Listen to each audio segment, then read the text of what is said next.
Standard 9, English, Unit 1, Part 6, page number 10. B. Work in pairs. Ask your partner these questions and complete the table given below. The partner will answer yes or no. Write the response in the table below. ફરીથી અહીં ઇન્વર્ઝર પ્રશ્નોનું જ revision છે. હવે આપણે જાતે જ exercise કરવાની છે. Example, did you brush your teeth yesterday? Of course. તો yes. હવે નેક્સ્ટમાં તમારે did you go to school yesterday? તો શેમાં જવાબ આવશે? No. તો આ રીતે અહીં આ ટેબલ જે છે તમારે અહીં જ ફિલઅપ કરવાનું છે. ત્યારબાદ now frame similar questions based on the activities mentioned above and write the answers that your partner gave. You can add more questions by asking questions on have breakfast, say prayer, play cricket or kabaddi or game, read newspaper, visit friend's home, etc. The question છે, did you have breakfast? Yes, I had it. Okay, have નું past tense થાય had. Did have આવે એટલે yes, I had it. તો આ રીતે બાકીના શબ્દો છે say prayer. Did you say prayer in the morning? Yes, I said. આ સિવાય તમે વધારાની બીજી એક્ટિવિટીઝ પણ કરી શકશો કે did you help your mother? અને એના આન્સર ટૂંકમાં આપવાના છે. યસ હોય તો yes I did, no I didn't. આ રીતે તમે એક્સરસાઇઝ નોટબુકમાં લખવી પડશે, જગ્યા ઓછી આપી છે. નાઉ ફેક્ટ્સ ટુ નો, જાણવા જેવી બાબતો અહીં આપી છે, એ તમારે વાંચી લેવાની. Now let us see on page number 11. L6. A group of people is talking about how they spent their weekends. Complete the conversations using appropriate forms of the verbs given in the bracket. You can see that a chat is given here. આપણે ખબર જ છે, આપણે આ બધા chat કરતા હોઈએ છીએ, એની આખી chat આપી છે અહીં. અને તમે બધા આમાં બહુ સરસ તૈયાર છો ચેટ કરવામાં, પણ તકલીફ એ જ છે કે આપણે ગુજરાતીમાં ચેટ કરીએ છીએ, એના ફોન્ટ્સ ઇંગ્લિશ હોય છે, પણ આપણી લેંગ્વેજ ભાષા ગુજરાતી હોય છે. તો વિદ્યાર્થી મિત્રો, હું તમને રિકમેન્ડ કરું છું કે જેવી આવડે તેવી ઇંગ્લિશમાં હવે ચેટ કરો, પ્રયત્ન કરો મિત્રો સાથે. અને આ જે ગ્રામર જે કંઈ આપણે શીખ્યા છે એને પણ ફોલો કરો, તો એનાથી તમને પ્રેક્ટિસ થઈ જશે. કારણ કે અંગ્રેજી આપણે શીખીએ છીએ, ભણીએ છીએ, પરંતુ પ્રેક્ટિકલ યુઝ નથી કરતા. તો હવે પછી જે કંઈ ચેટ કરો તો try to write in English, તો એ તમને ખૂબ જ હેલ્પફુલ થશે. તો now what does you do on the weekend, તો આખું તમારે અહીંયા પાસ્ટ ટેન્સમાં લખવાની છે. હવે તમને બધાને જ ખબર પડી ગયું છે કે કઈ રીતે આ fill-up કરવાનું. So you can do this exercise in your textbook. Now let us see on page number 12. Work in group of 4 or 5, which is also not possible nowadays. તો આ પણ તમારે જાતે જાતે જ કરવી પડશે. Sort out which actions and activities given in the left box match with the situations given the right box. Frame sentences as given in the examples. 3 situations આપેલી છે: on a picnic, to the market and to the museum. હવે આ ત્રણેય જગ્યાએ થતી activities છે, એના જે ફોર્મ્સ છે એ બધા પાસ્ટ ટેન્સમાં આ છેલ્લા બોક્સમાં આપ્યા છે. sang songs, bought clothes, played music, ate ice cream, played games. તો આ બધી જ એક્ટિવિટીઝ છે એ કઈ એક્ટિવિટી કઈ જગ્યાએ કરીએ છીએ એ પહેલા તમારે અહીં જુદી જુદી તારવી દેવાની, તો લખી દેવાની અહીંયા તમારે. એઝ ફોર એક્ઝામ્પલ છે sang songs, તો એ કયા બોક્સમાં આવશે? on a picnic. Bought clothes. તો એ કયા બોક્સમાં આવશે? To the market. તો આ રીતે તમારે પહેલા તો અહીં ટીક કરી દેવાનું, લખી દેવાનું. પછી જુઓ નીચે example. Student 1. Yesterday I went to the market and bought clothes. 2. Last weekend I went to the museum and learned about history. 3. Last Sunday I went on a picnic and sang songs. પછી આ રીતે તમારે વાક્યો બનાવવાના છે. એટલે ઘણી બધી તમને ખબર હોવી છે કે કઈ એક્ટિવિટી કઈ જગ્યાએ આપણે કરી શકીએ છીએ અને બધા જ પાસ્ટ ટેન્સના ફોર્મ્સ આપ્યા છે. ને આ રીતે તમારે વાક્યો બનાવવાના. Yesterday, last week, last Sunday. Yesterday અને લાસ્ટ શબ્દ આવે એ ભૂતકાળ દર્શાવે છે. એ આ ખાસ યાદ રાખવાનું આપણે. Now L8. Fill in the gaps using appropriate forms of the verbs given in brackets and complete the passage. Gulliver's Travels.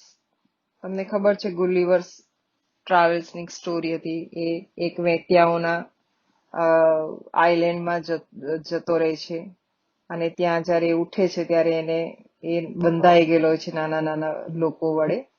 પછી એણે એની પોતાની જે બાયોગ્રાફી છે એમાં એણે લખ્યું છે, આખી વાર્તા છે. I think movie is also there. Movie પણ છે આપણું હિન્દી. તો હવે એ જ્યારે જાગે છે ત્યારે એ શું જુએ છે એની આસપાસ એનું વર્ણન અહીંયા આ પેરેગ્રાફમાં કરવામાં આવ્યું છે. તો ખાલી જગ્યા છે કે I dash awake as the bright sunlight struck my face. એટલે આ બધી જ ઘટના પાસ્ટ ટેન્સમાં આવશે. એટલે તમારે કૌંસમાં આપેલા શબ્દોના પાસ્ટ ટેન્સના ફોર્મ બનાવવાના છે અને તમારે આ એક્સરસાઇઝ ટેક્સ્ટ બુકમાં જ તમે ફિલઅપ કરી શકશો. તો આ રીતે આ એક્સરસાઇઝ L8 પણ તમે અહીં કરી શકશો. Now let us see L9. Frame a question for each of the answers given below. Use the questions prompts given in the brackets for each statement. Statement is given અને તમારે એના પરથી કૌંસમાં આપેલા શબ્દો વડે પ્રશ્નાર્થ બનાવવાના છે. હમણાં સુધી આપણે સિમ્પલ સેન્ટેન્સીસ જોયા. હવે તમારે બનાવવાના છે પ્રશ્નાર્થ. Example. The principal declared a holiday in the morning. કૌંસમાં who, what અને when. હવે આપણને ખબર જ છે કે who થી પ્રશ્નો જ્યારે પૂછીએ ત્યારે આપણને શું મળે કે કોણ મળે? વ્યક્તિ, વ્યક્તિનું નામ. એટલે જ્યારે who થી પ્રશ્ન બનાવવાનો હોય ત્યારે સેન્ટેન્સમાં વ્યક્તિ હોવું જોઈએ નહીં. એટલે who એટલે અહીં કોણ આવશે? પ્રિન્સિપાલ ફરીથી આવે નહીં. અને who થી પ્રશ્ન બનાવવાનો ખૂબ જ સહેલો છે, કારણ કે who સાથે કોઈ પણ ટેન્સ હોય સીધું જ આપણે ક્રિયાપદનું ફોર્મ વાપરીશું. અહીંયા ડીડ આવતું નથી. એટલે બાકીના પ્રશ્નો શબ્દોમાં આપણે વોટ, વેન, વાય તો ડીડ નો પ્રયોગ કરીશું. ડીડ વત્તા ક્રિયાપદનું મૂળ રૂપ. પણ who થી આપણે સીધું જ લખીશું કે who declared a holiday. પછી વોટ. વોટ એટલે શું? તો પ્રિન્સિપાલે શું ડિક્લેર કર્યું? એટલે વાક્યમાં પછી શું નહીં આવશે? અ હોલિડે. એટલે પ્રશ્ન બનાવીશું કે vote did the principal declare. Did આવ્યું એટલે ફરી અહીં ઈડી આવશે નહીં, એનો ખાસ ધ્યાન રાખવાનું. ઘણા વિદ્યાર્થીઓ પાછા what did the principal declared એમ લખાશે નહીં. પછી વેન. વેન પ્રશ્ન શબ્દ ક્યારે યુઝ કરીએ છીએ આપણે? સમય જાણવા માટે.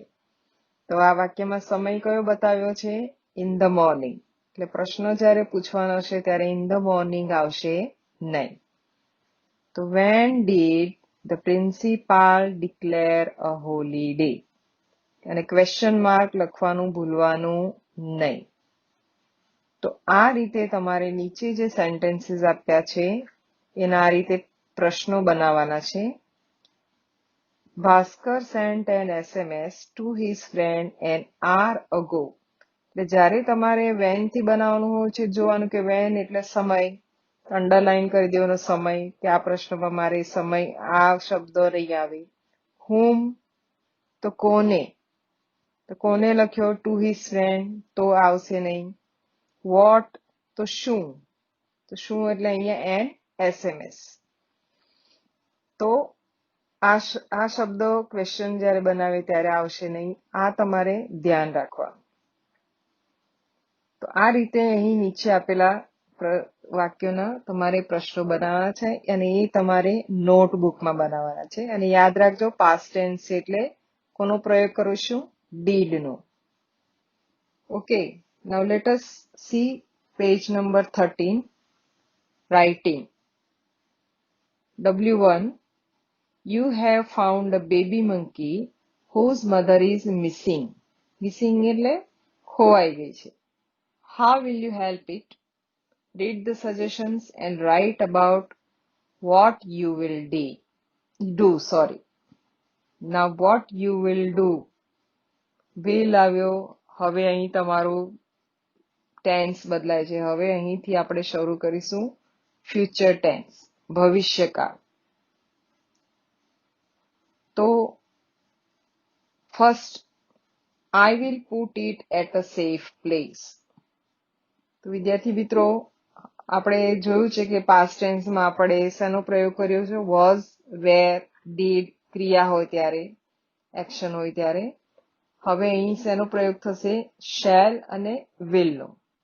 આપણે જાણીએ છીએ કે આઈ સાથે શેલ યુઝ કરીએ છીએ અને વી સાથે શેલ, બાકી બધા સાથે વિલ યુઝ કરીએ છીએ. પણ આજકાલ આપણે આઈ સાથે પણ વિલ, આજે શેલ બહુ ઓછા લોકો ઉપયોગ કરતા હોય છે. આપણે મોટે ભાગે હવે બધા જ સાથે will નો પ્રયોગ કરીએ છીએ. તો first, I will put it at a safe place. નાનું મંકીનું બેબી હોય, ખોવાઈ ગયું હોય, એમાં મંકીની કોઈ પણ હોય છે, આપણે આજુબાજુ જોઈએ છીએ, કૂતરાનું ગલુડિયું હોય છે, તો આપણે એને કઈ રીતે સાચવીએ છીએ, કઈ રીતે એને ટ્રીટ કરીએ છીએ, તો એ તમારે હવે ફ્યુચર ટેન્સમાં sorry. Then I will dash dash dash give food. Thereafter, ત્યારબાદ I dash પછી water પાણી આપીશ એને. Meanwhile dash protect from dogs. આપણે જાણીએ છીએ કે અજાણ્યું મહેમાન આવી જાય છે ત્યારે આપણા ગલીના રોજના કૂતરાઓ એનું કેવું સ્વાગત કરતા હોય છે, એટલે એનાથી બચાવવા માટે એને શું કરીશ. બાકીની જે છે એ તમારે એક્ટિવિટીઝ અહીં લખવાની છે. હવે આપણે જોયું કે જેમ ડીડ પછી પણ ક્રિયાપદનું મૂળ રૂપ જ આવે, તેમ શેલ અને વિલ પછી પણ હંમેશા ક્રિયાપદનું મૂળ રૂપ જ લખાય. આઈ will put, I will give, I will do, I will protect, એટલે હંમેશા શેલ અને વિલ પછી પણ મૂળ ક્રિયાપદનું જ રૂપ લખવાનું. આ ખાલી તમને પરિચય માટે આટલો નાનો પેરેગ્રાફ છે. ત્યારબાદ આપણે ફરીથી જ્યારે આ ટેન્સ આવશે ત્યારે એના વિશે વધારે જોઈશું. Now W2, writing 2, read the facts about the tiger, understand them with the help of your teacher. They write a paragraph including all these details. Now details are given about a tiger. Type, mammal, an animal that gives birth to cubs, young ones. Mammal એટલે સસ્તન પ્રાણી કહેવાય કે જે બચ્ચાઓને જન્મ આપે છે. Diet, કાર્નિવોર, meet eater, જે મીટ ઈટર માંસાહારી પ્રાણીઓ હોય છે એને કાર્નિવોર કહેવાય, અને જે વનસ્પતિ જ ખાતા હોય છે એને હર્બીવોર કહેવાય. લાઈફ સ્પાન, એનું જીવન કેટલું હોય છે, 10 to 15 years. Appearance, દેખાવ, long, thick reddish coats with white bellies and white and black tails. Thick reddish, એકદમ dark reddish coats with white bellies, પેટ એનું સફેદ હોય અને પટ્ટાઓ and with white and black tail. Size and weight, head and body નું જે 1 0.5 to 1.8 meters. ટેલ જે છે એની 0.6 to 0.9 meters. and weight છે 100 to 300 kilogram. Habitat એટલે એનું રહેઠાણ. From Siberian taiga to Indian forest. Siberian ટાઇગામાં અને ત્યાંથી ભારતના જંગલોમાં પણ વાઘ જોવા મળે છે. જે આપણે જાણીએ છીએ કે ઉત્તરાખંડમાં Jim Corbett park national park છે એમાં છે, રાજસ્થાનમાં આવ્યો રણથંભોરમાં, બંગાળમાં, મહારાષ્ટ્રમાં વાઘ જોવા મળે છે. અને ટ્રોપિકલ ઉષ્ણકટિબંધ મેનગ્રુવ્સ એટલે શ્રબ, નદી કિનારે અથવા કાદવમાં જે ઝાડી ઝાકરા ઉગતા હોય છે કે જેના મૂળ પણ જમીન પર પણ પથરાયેલા છે એવા ગીચ ડેન્સ માં આ વાઘ રહેતા હોય છે. સાયન્ટિફિક નેમ છે પેન્થર ટાઇગ્રિસ. લાઈફ અલોન, એકલું રહે, not in a herd or a family. Herd એના પોતાના ટોળામાં કે એના ફેમિલી સાથે પણ રહેતો નથી. ટેરિટરી એટલે એનો વિસ્તાર. દરેક પ્રાણીઓ પોતાનો વિસ્તાર નક્કી કરતા હોય છે. Up to 100 square kilometres. એક વાઘ હોય તો એનો પોતાનો વિસ્તાર 100 સ્ક્વેર કિલોમીટર સુધીનો હોય. એ એમાં રહે. Hunting habits. Attacks the pre. knocks it down using body weight, bites on the neck. આપણે જોયું છે ઘણીવાર ડિસ્કવરીમાં ને કે કઈ રીતે શિકાર પર અટેક કરે, એને નોક ડાઉન નીચે પાડી નાખે પોતાના બોડી વેઇટથી અને એને ગળામાંથી જે પકડી લેતો હોય છે. તો આ ડિટેલ્સ છે આ ટાઈગર વિશે. Now you can begin like this. The tiger is a mammal. It is a carnivore. Its lifespan is 10 to 15 years. આ રીતે તમારે નાના સેન્ટેન્સીસ લખવાના છે જેથી તમારો એક સરસ પેરેગ્રાફ વાઘ વિશે તૈયાર થઈ જશે. So you can do this exercise in your notebook. Now turn the page. W3. Write about 10 sentences on a day in the life of a tribal. મિત્રો, હવે આપણને અહીં કયા ટ્રાઇબલ વિશે 10 સેન્ટેન્સીસ લખવાના એ કહ્યું નથી, કારણ કે આખી દુનિયામાં ટ્રાઇબલ્સ તો જે છે નેટિવ પીપલ, જે તે પ્રાંતમાં રહેતા મૂળ નિવાસી. તો આપણે જોઈએ કે ભારતમાં અને આપણા ગુજરાતમાં પણ ઘણા બધા ટ્રાઇબલ્સ છે જે આજે ગણીને ડોક્ટર્સ, એન્જિનિયર્સ, આઈએએસ, આઈપીએસ મોટા અધિકારીઓ પણ છે. તો આપણે ગામડામાં રહેતા એક સીધા સાદા સરળ આદિવાસી ખેડૂત વિશે લખીશું કે જે ખેતીવાડી કરીને પશુપાલન કરીને સંતોષી જીવન જીવે છે. એના વિશે 10 સેન્ટેન્સીસ લખીશું. Now W4. Gather information about any animal around your residence and fill the details in the table. આપના ઘરની આસપાસ રહેતા કોઈ પણ પ્રાણી વિશે તમારે ડિટેલ્સ એકઠી કરવાની છે અને નીચે આપેલા બોક્સમાં એના વિશે ભરવાનું છે.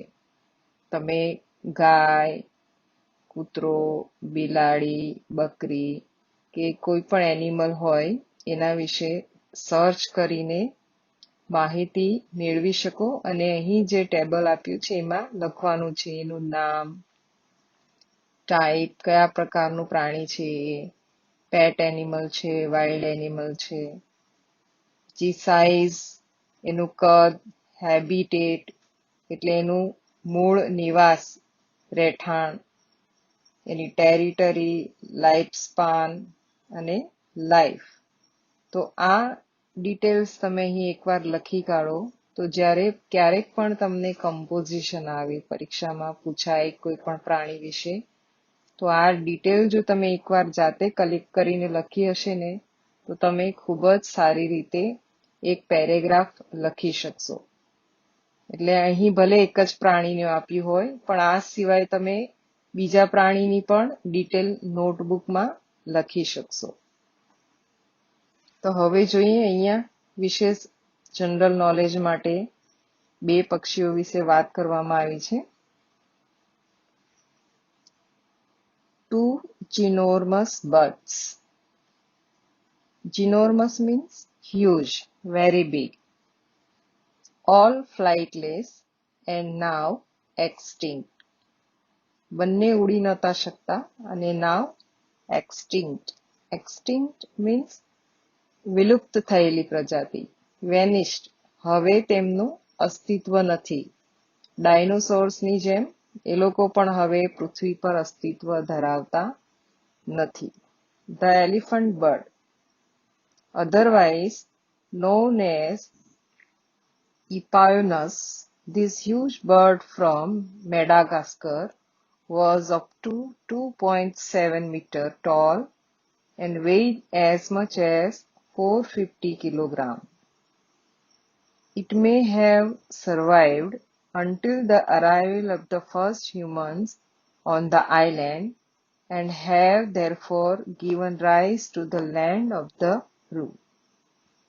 મેડાગાસ્કરમાં આવેલું આ પક્ષી 2.7 મીટર એટલે કે 9 ફીટ જેટલું ઊંચું એટલે વજન હતું 450 કિલોગ્રામ.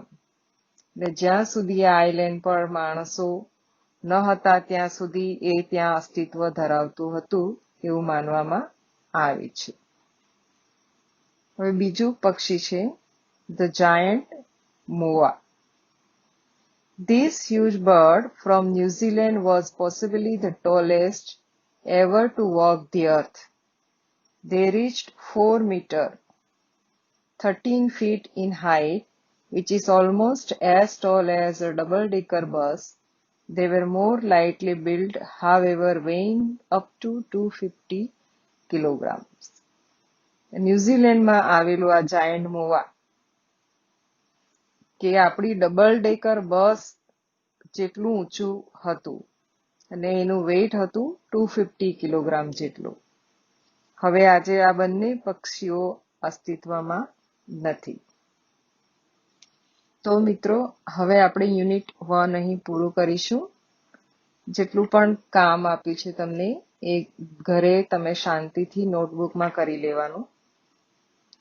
અને ત્યારબાદ યુનિટ 2 એમાં હવે તમારે વાંચીને જે પણ હાર્ડ વર્ડ્સ આવે એ તમારે નોંધી લેવાના છે. પહેલા લેસનની જેમ જ આપણે આગળ ચાલીશું, જેથી જ્યારે પણ આપણને પાઠ ચલાવતા એક્સપ્લેન કરતા હું તમને શબ્દો લખાવું ત્યારે તમારો સમય વધારે બગડે નહીં. અને આગળનું પણ થોડા શબ્દોનું રિવિઝન ખાસ કરતા રહેજો. Okay, thank you.